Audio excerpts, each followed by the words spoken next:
and 40s. Fevered work to uncover the atom's secrets continued throughout the early years of the 20th century, as scientists across Europe made many important breakthroughs. By 1932, American physicist James Chadwick made his Nobel-winning discovery of the neutron, the final missing piece of the puzzle. With Chadwick's discovery, the atom's structure had been unlocked. An atom consists of a nucleus, a central region of protons and neutrons, circled by electrons. The atomic age had truly begun. Several years later, in 1939, physicists Lise Meitner, Otto Frisch, and Niels Bohr determined that when an atom nucleus splits and creates new nuclei, a process called nuclear fission, it releases vast amounts of energy, and that a fission chain reaction was possible. The news brought with it the theory that such a chain reaction could potentially be harnessed to create a limitless supply of clean energy for ships, planes, factories, and homes, or unleashed from a weapon of unfathomable destructive force. Just 2 days before World War II began, Bohr and John Wheeler published a paper proposing that fission would work better in an environment where a moderator was introduced to slow the speed of neutrons moving within an atom, thus giving them a greater chance to collide and split away from one another. As the dangers of radioactive products became more well known and their civilian popularity collapsed, the desperation and urgency of World War II brought about other remarkable advances in the field.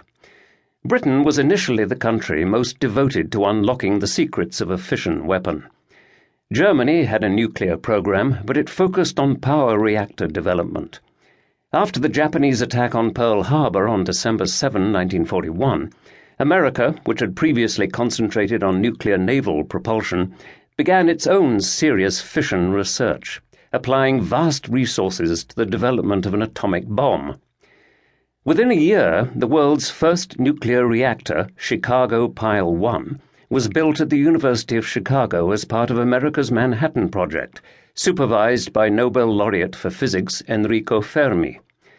The reactor, famously described by Fermi as a crude pile of black bricks and wooden timbers, first went critical, achieved a self-sustaining chain reaction on December 2, 1942. Using graphite as its moderator, the reactor had neither a radiation shield nor a cooling system of any kind.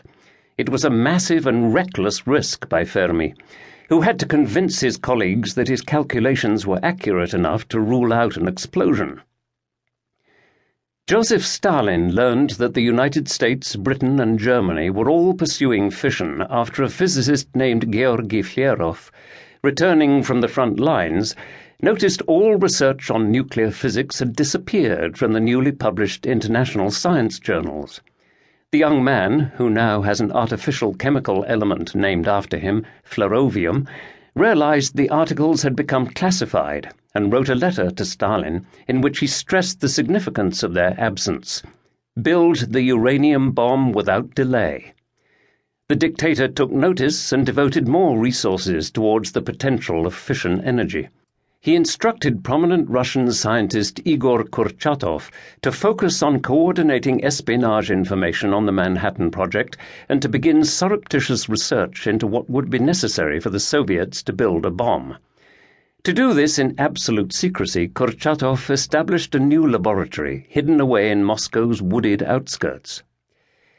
The Allied forces declared victory over Germany on May 8, 1945, and America turned its attention to Japan.